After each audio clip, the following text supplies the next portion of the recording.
Digital உலகில் பணமாற்றம் மிகவும் எளிதாகிவிட்டது. அதில் மிக முக்கிய பங்கு வகிப்பது வாட்ஸ்அப் பேமெண்ட்ஸ். நண்பர்களுடன் செலவு பகிர்வது முதல் சிறு வணிகர்களுக்கு பணம் செலுத்துவது வரை இந்த வசதி வேகமாகவும் வசதியாகவும் உள்ளது. ஆனால் இந்த எளிமையை பயன்படுத்தி மோசடி செய்பவர்கள் அப்பாவி மக்களை குறிவைத்து வருகின்றனர். அதனால் சில முன்னெச்சரிக்கை நடவடிக்கைகள் எடுக்க வேண்டியது மிகவும் அவசியம். இதெல்லாம் எப்படி தவிர்ப்பது? தெரியாத நபர்களிடம் வரும் லிங்குகளை ஒருபோதும் கிளிக் செய்யக்கூடாது. வெகுமதி, சலுகை, கேஷ்பேக் போன்ற பெயர்களில் வரும் இணைப்புகள் பெரும்பாலும் மோசடி முயற்சிகளாகவே இருக்கும். அதேபோல் வாட்ஸ்அப்பில் வரும் பண கோரிக்கைகளை மிகவும் கவனமாக அணுக வேண்டும்.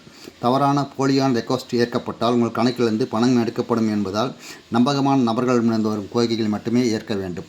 இரு அடுக்கு பரிசோதனை. உங்கள் கணக்கிற்கு கூடுதல் பாதுகாப்பாக இரு அடுக்கு பரிசோதனையை வசதியை இயக்கிக் கொள்ளலாம். இது உங்கள் கணக்கை பாதுகாப்பாக வைத்திருக்க உதவும்.